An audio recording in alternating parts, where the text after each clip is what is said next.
అందరికీ వందనాలండి. మరి అందరూ బాగున్నారు అనుకుంటున్నాం దేవుని కృపను బట్టి, మరి వాతావరణ పరిస్థితులను బట్టి. మరి ఈ విధంగా ఇలా నిలిచి ఉన్నామంటే కేవలం దేవుని కృపే. మరి మేము కూడా చాలా బాగున్నాం. మరి ఈరోజు వాక్య ధ్యానం ఎఫెసీయులు రాసిన పత్రిక 2వ అధ్యాయము 8వ వచనం చూసుకున్నట్లయితే, మీరు విశ్వాసం ద్వారా కృపచేతనే రక్షించబడి ఉన్నారు, ఇది మీ వలన కలిగినది కాదు, దేవుని వరమే. అంటే విశ్వాసము ద్వారా దేవుని కృపను చేతను బట్టి మనం ఏమై ఉన్నామంట, రక్షించబడి ఉన్నాం. ఈ మాట దగ్గరికి వచ్చేటప్పటికి ఒక చిన్న మాట చెప్పి నేను ముందుకు వెళ్ళాలని ఆశ కలిగి ఉన్నాను. అయితే కొంతమంది సాక్ష్యం చెప్తూ ఉంటారు. ఏమని సాక్ష్యం చెప్తారంటే, నేను మా అమ్మగారిని బట్టి రక్షించబడ్డానండి, నేను మా నాన్నగారిని బట్టి రక్షించబడ్డానండి, ఇలా మా అక్కను బట్టి నేను రక్షించబడ్డానండి అని తెలియజేస్తూ ఉంటారు. నిజమే. ఇక్కడ ఒక మాటని కరెక్ట్ చేసుకోగలగాలి. ఏంటి అంటే గనక, వారిని బట్టి దేవుణ్ణి తెలుసుకోగలిగారు, వారి ద్వారా దేవుడు వారికి పరిచయం అయ్యాడు, కానీ వారు రక్షించలేదు. ఇక్కడ జ్ఞాపకం చేసుకోవాల్సిన విషయం అదే. నీ విశ్వాసాన్ని బట్టి నువ్వు దేవుని కృపచేత రక్షించబడ్డావు, వారి ద్వారా నువ్వు తెలుసుకున్నావు. కాబట్టి ఇక్కడ ఆ విశ్వాసం ద్వారా మనం నీ విశ్వాసాన్ని బట్టి నువ్వు రక్షించబడ్డావు. విశ్వాసము అనగా నమ్మిక, దేవునిపై నమ్మిక. అయితే ఈ విశ్వాసము అనగానే మనకి ఎవరు గుర్తొస్తారు అంటే గనక అబ్రహాం గుర్తొస్తారు. అవునా? ఎందుకని అబ్రహాం గుర్తొస్తున్నాడు మనకి అంటే, ఆయన విశ్వాసులకు తండ్రి కాబట్టి. అవునా? అయితే ఈ మాట ఆయనకి రావడానికి ఆషామాషిగా వచ్చిందా అంటే, చాలా పరీక్షలు ఎదుర్కోవాల్సిన పరిస్థితి ఆయన జీవితంలో మనం చూస్తూ ఉంటాం. అవునా? ఒంటరిగా ఉన్న సమయంలో, లేకపోతే తన పితరులకి తెలియని దేవుణ్ణి ఆయన తెలుసుకోవడంలో, అలాగే ఆయనతో మాట్లాడుతున్న సమయంలో దేవుడు ఒకానొక సమయంలో అంటాడు, నేను చూపించు దేశమునకు నువ్వు వెళ్ళు, అక్కడ నేను నిన్ను ఆశీర్వదిస్తాను అంటాడు. అంటే నీ పితరులు ఉన్న స్థానంలో కాదు, నేను చూపించే దేశంలోకి నువ్వు బయలుదేరు, అక్కడ నేను నిన్ను ఆశీర్వదిస్తాను, నీకు నేను తోడుగా ఉంటాను అంటాడు. అయితే అబ్రహాము ఆ మాటను బట్టి బయలుదేరినట్టుగా మనకి కనిపిస్తూ ఉంటుంది.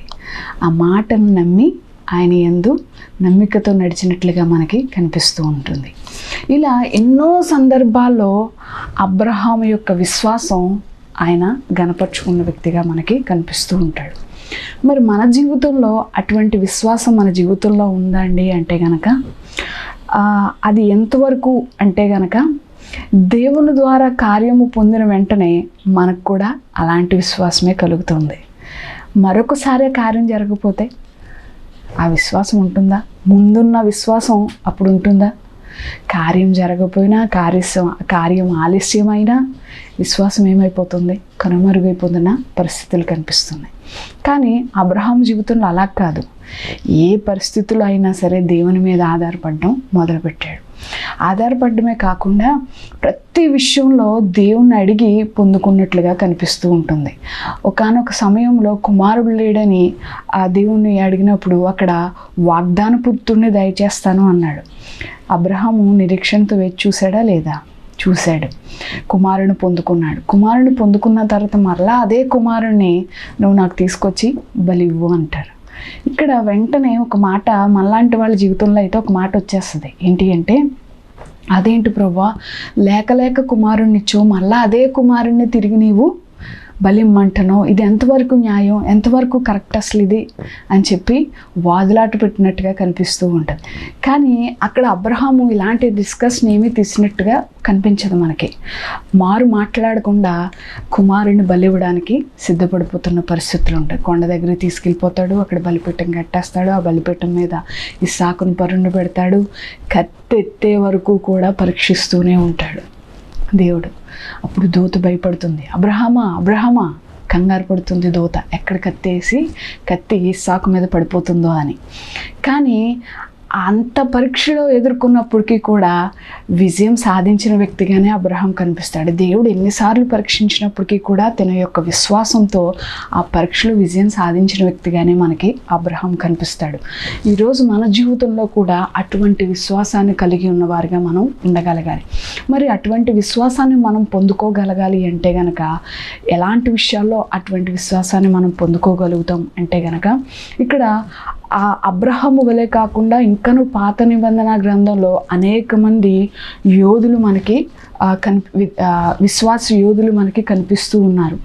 అలాగే ఇంకొక అద్భుతం ఏమిటి అంటే గనక ఆదికాండంలోనే 15వ అధ్యాయంలో ఒక మాట ఉంటుంది.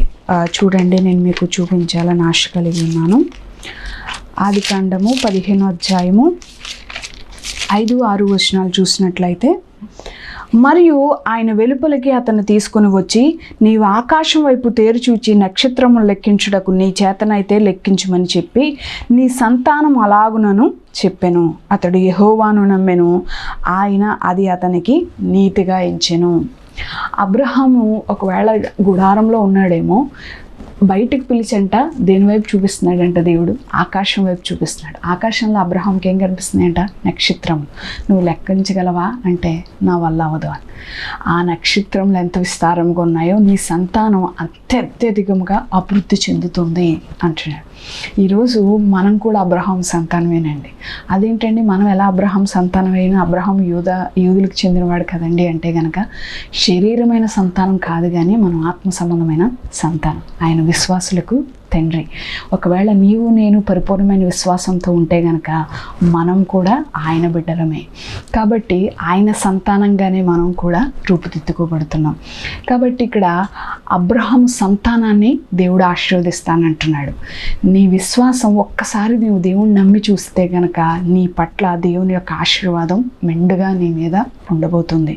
కాబట్టి పరిపూర్ణమైన విశ్వాసంతో దేవుని యందు విశ్వసించే వారిగా మనం ఉండగలగాలి.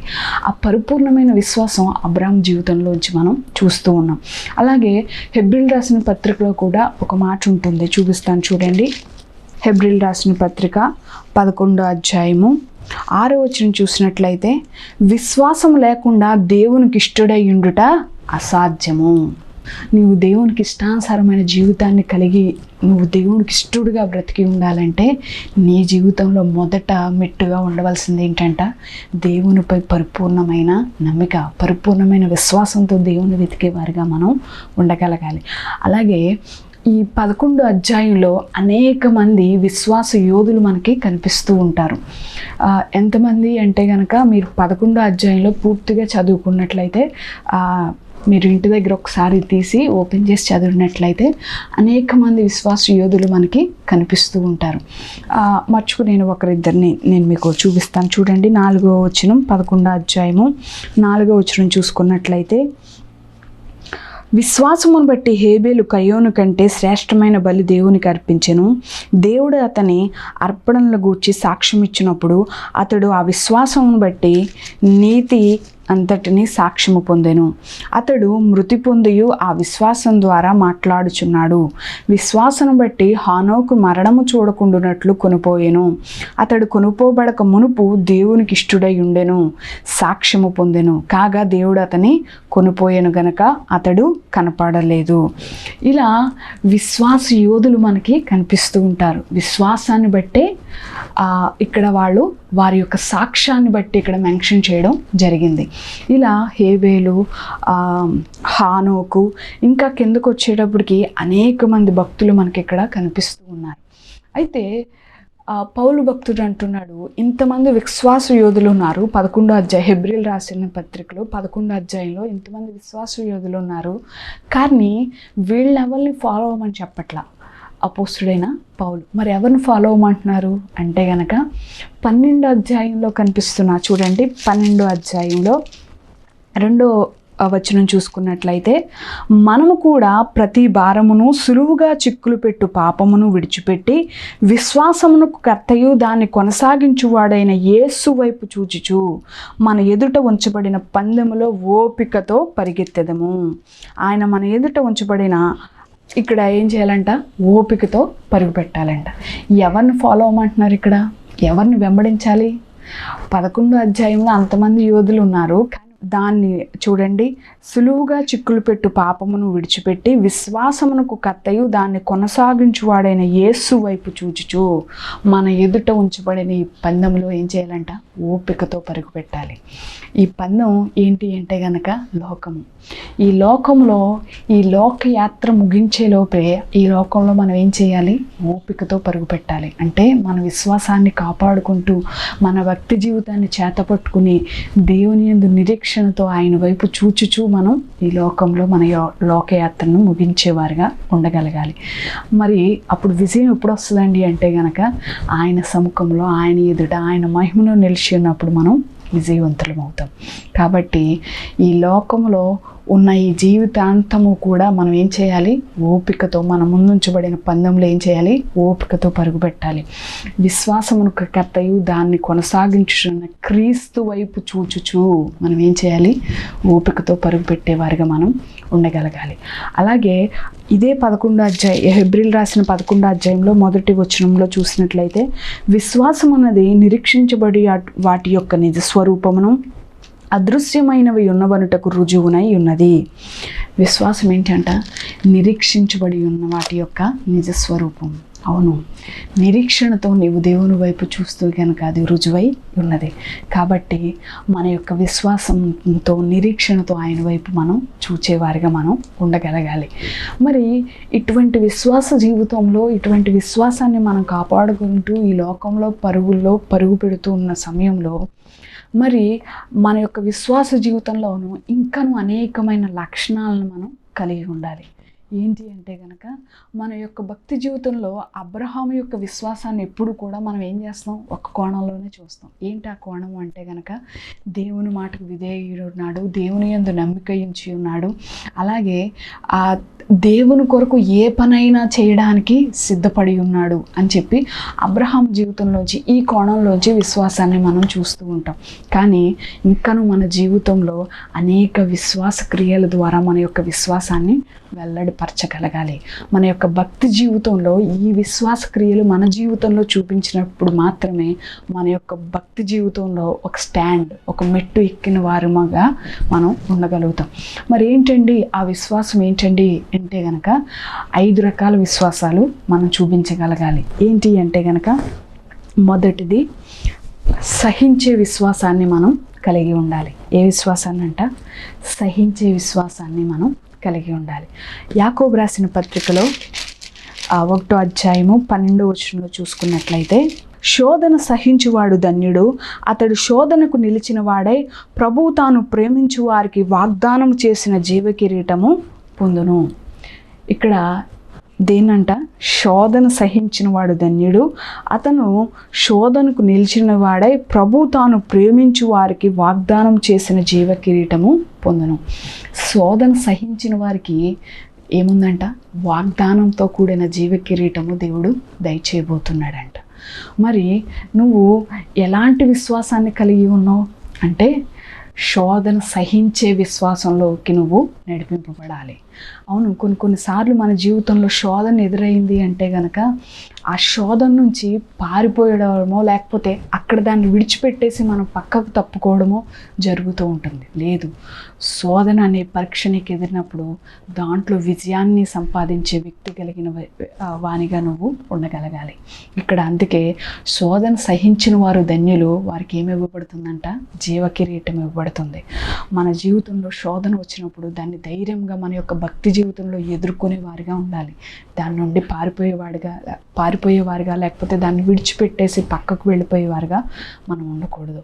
కాబట్టి ఇక్కడ ఈ శోధన అనే దగ్గర ఒక్క 3 వ్యక్తుల్ని మనం జ్ఞాపకం చేసుకోవాలి. ఎవరు ఆ 3 వ్యక్తులు అంటే కనుక షడ్రకు, మెషకు, అబేద్నెగో. వీళ్ళు ఎవరు అంటే కనుక ఇశ్రాయేలు యొక్క జనాంగమే. అయితే వీళ్ళు ఎక్కడున్నారు అంటే కనుక ఐగుప్తు దేశంలో ఒక రాజు దగ్గర వీళ్ళు ఉన్నారు.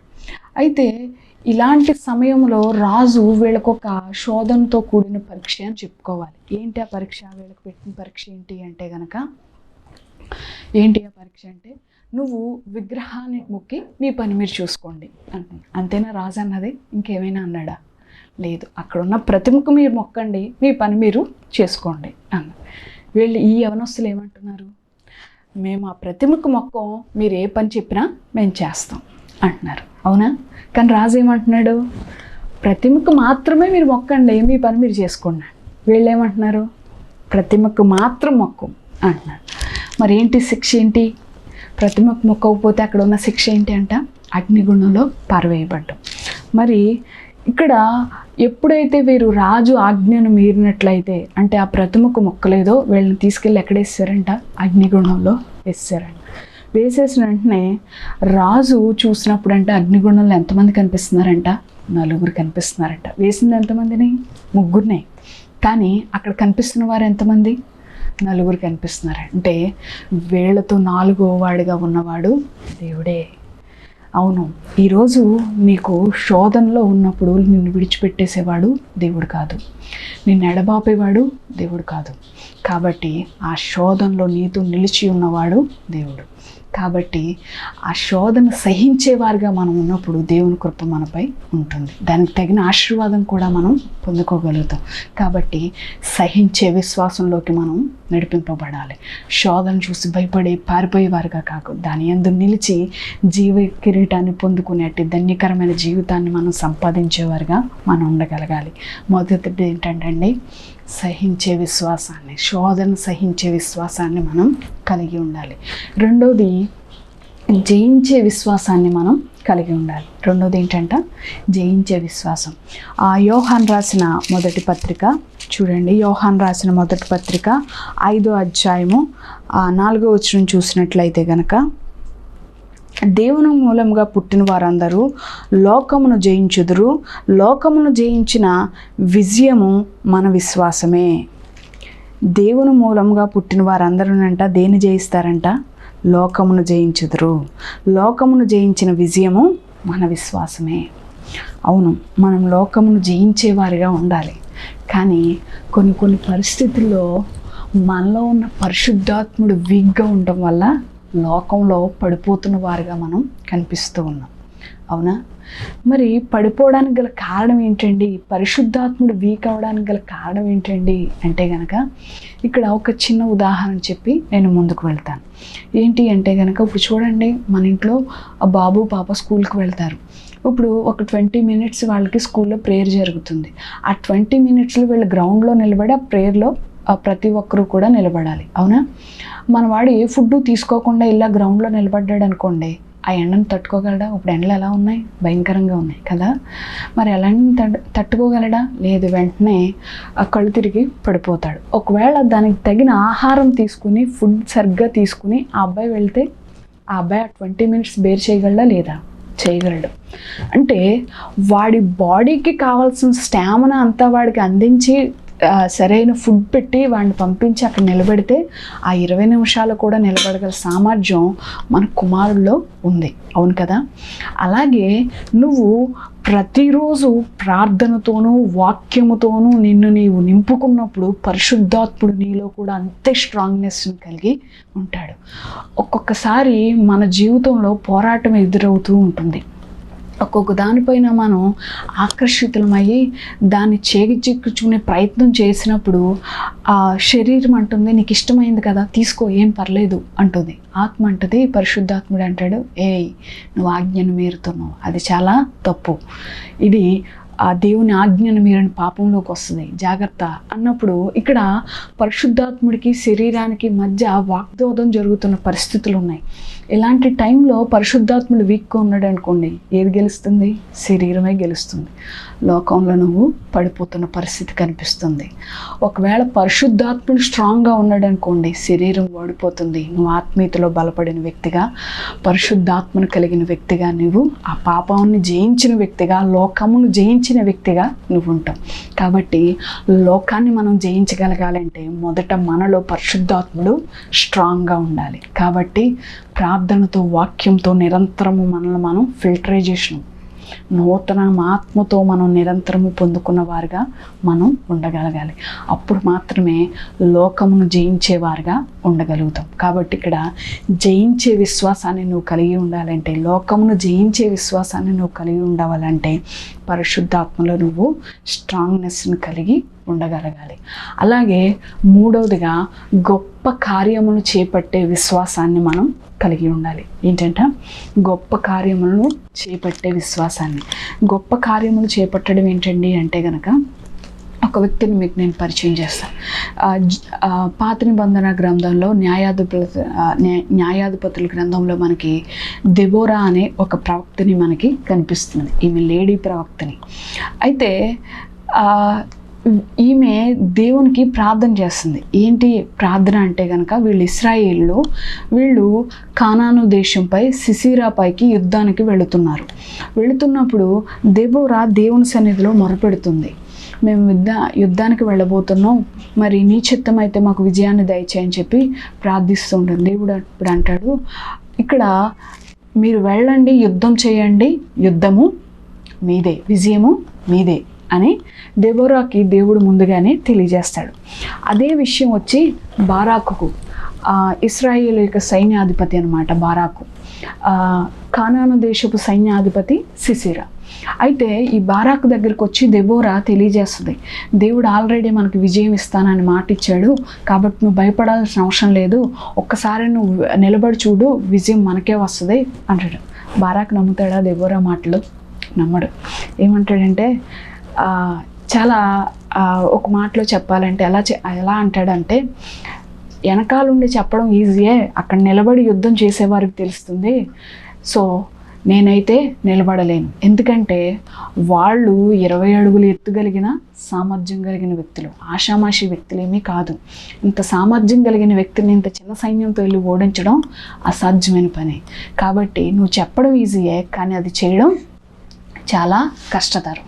కాబట్టి నువ్వు ఇంకా అలా చెప్తున్నావు కాబట్టి సరే, నా బదులు నువ్వే వెళ్ళి నిలబడి ఆ యుద్ధంలో విజయం ఏదో నువ్వే సంతరించుకో అంటాడు.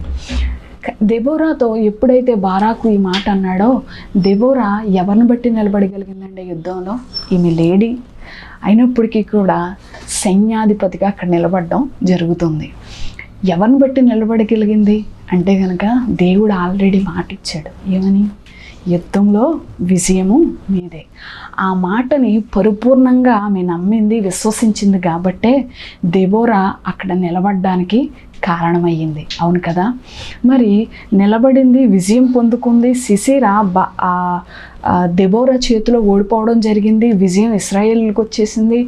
ఆ తర్వాత 40 సంవత్సరాలు న్యాయాధిపతిగా దెబోరా మాత్రమే ఉంది. అది ఎవరి స్థానం?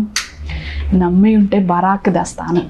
నమ్మలేదు కాబట్టే దెబోరా స్థానంలో నిలబడగలిగింది. గొప్ప కార్యములు చేపట్టే విశ్వాసాన్ని మనం కలిగి ఉండాలి. ఇక్కడ దెబోరా దేవుని బట్టి నిలబడగలిగింది. ఈరోజు నీ జీవితంలో, నా జీవితంలో కూడా అనేక కార్యాలను మనం చూడగలగాలి. గొప్ప కార్యాలను చూడగలగాలి అంటే పరిపూర్ణమైన విశ్వాసంతో దేవుని మీద ఆధారపడి నీవు నిలబడినప్పుడు మాత్రమే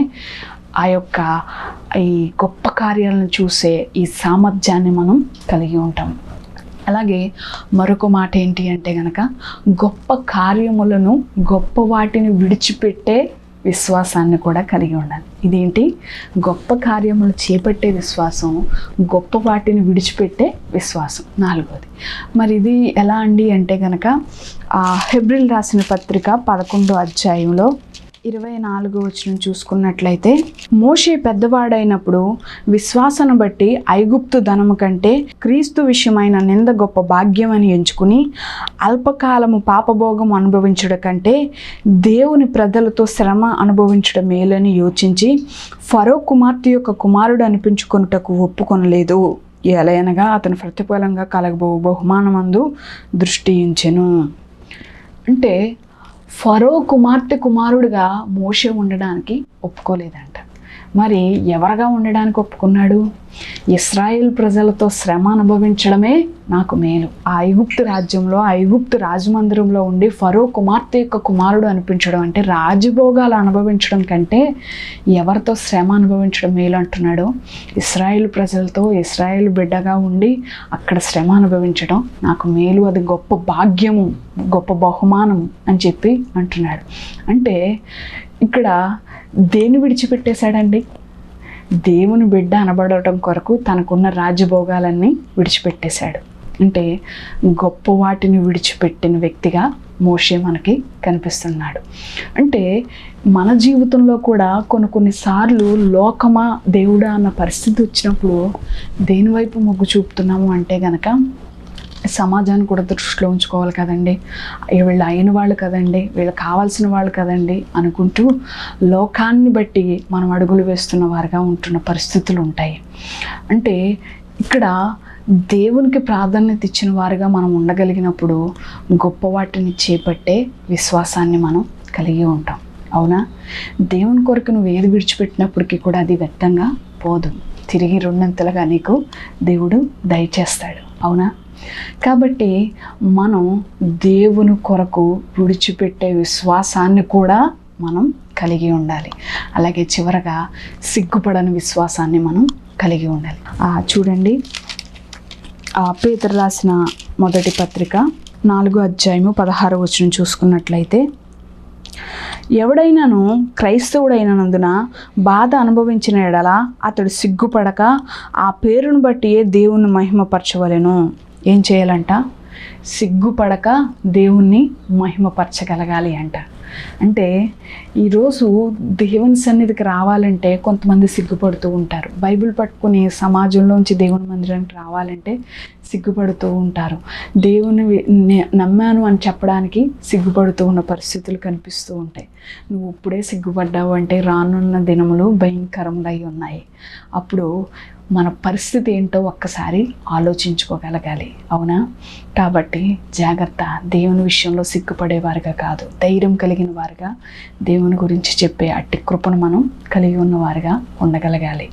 ఇక్కడ 5 లక్షణాలు మన జీవితంలో, విశ్వాస క్రియల్లో 5 లక్షణాలను కలిగి ఉండాలని దేవుడు మనకి తెలియజేశాడు. అవునా? అబ్రహాముని బట్టి విశ్వాసంలో ఏ విధంగా ఉండాలో నేర్చుకున్నాం. అయితే మన జీవితంలో విశ్వాస క్రియలను ఎలా చూపించగలగాలో కూడా మనం నేర్చుకోకున్నాం. అయితే ఎలాంటి విశ్వాసాలను కలిగి ఉండాలంట? సహించే విశ్వాసాన్ని, జయించే విశ్వాసాన్ని కలిగి ఉండాలి. గొప్ప కార్యములు చేపట్టే విశ్వాసాన్ని కలిగి ఉండాలి. గొప్ప వాటిని విడిచిపెట్టే విశ్వాసాన్ని కలిగి ఉండాలి. సిగ్గుపడని విశ్వాసాన్ని మనం కలిగి ఉండాలి. మరి వాక్యం ద్వారా నీతో నాతో దేవుడు మాట్లాడుతున్నాడు. వాక్యాన్ని బట్టి మనం మనల్ని సరిదిద్దుకుంటే వాక్యంలో ముందుకు వెళ్ళగాలి. దేవుడి మాటలు మన వీటిలో దీవించునుగాక. ప్రార్థన చేసుకుందామండి. విన్న వాక్యాన్ని బట్టి ప్రతి ఒక్కరం తలలు వంచి ప్రార్థన చేద్దాం. పరిశుద్ధుడు అయిన తండ్రి, మహిమ కలిగిన దేవా, మహిమోన్నతుడా, సర్వోన్నతుడా, సర్వశక్తిమంతుడైన దేవా, నీకు వందనాలు, స్తుతులు, స్తోత్రాలు చెల్లిస్తున్నాము తండ్రి. అవును ప్రభా, నీ వాక్యం ద్వారా మాతో మాట్లాడావు తండ్రి. ప్రభా యేసయ్య, అబ్రహాము జీవితాన్ని మా ముందుంచావు తండ్రి. ప్రభా యేసయ్య, అబ్రహాము విశ్వాసులకు తండ్రిగా ఎలా మార్చబడ్డాలో, తన జీవితంలో ఎలాంటి పరీక్షలను ఎన్నుకున్నాడో తండ్రి ప్రభా, ఎదుర్కొన్నాడో, వాటిలో ఎలాంటి విజయాన్ని సంపాదించి నీ సాక్షిగా ఎలా నిలబడగలిగాడో తండ్రి ప్రభా, తన జీవితంలోంచి అనేక కోణాల్లోంచి మేము చూడగలిగాం కదా ప్రభా యేసయ్య. అవును తండ్రి, వాక్యాన్ని విని విడిచిపెట్టేసేవారుగా కాక తండ్రి ప్రభా యేసయ్య, వాక్యానుసారమైన జీవితాన్ని కలిగి జీవించేటి కృపను మాకు దయచేయండి. నీ వాక్యం ద్వారా మాతో మాట్లాడావు కదా ప్రభా యేసయ్య. విశ్వాస క్రియలను, లక్షణాలను నువ్వు కలిగి ఉండాలి అంటున్నావు కదా ప్రభా. అవును తండ్రి, ఎటువంటి విశ్వాసాన్ని మేము కలిగి ఉండాలో, ఎలాంటి విశ్వాసాలను మేము కలిగి ఉంటే రానున్న కాలంలో ఎలాంటి వారుగా మేము నిలబడతామో తండ్రి. భక్తి కలిగిన వారుగా, విశ్వాసంలో స్టాండ్ కలిగిన వారుగా మేము నిలబడగలగాలి అంటే తండ్రి, మా జీవితంలో ఇటువంటి విశ్వాస లక్షణాలను మేము కలిగి ఉండాలని నువ్వు మాతో మాట్లాడావు ప్రభువా యేసయ్య. అటువంటి లక్షణాలను మేము కలిగి ఉండడానికి, అవును తండ్రి, మా జీవితంలో ఉన్న విశ్వాసాన్ని మా యొక్క సందర్భాలను బట్టి తండ్రి బయటపడిచే అటువంటి లక్షణాన్ని మేము కలిగి ఉండడానికి నీ కృపను చూపమని యేసు నామమున అడుగుచున్నాం తండ్రి. ఆమేన్. వందనాలండి.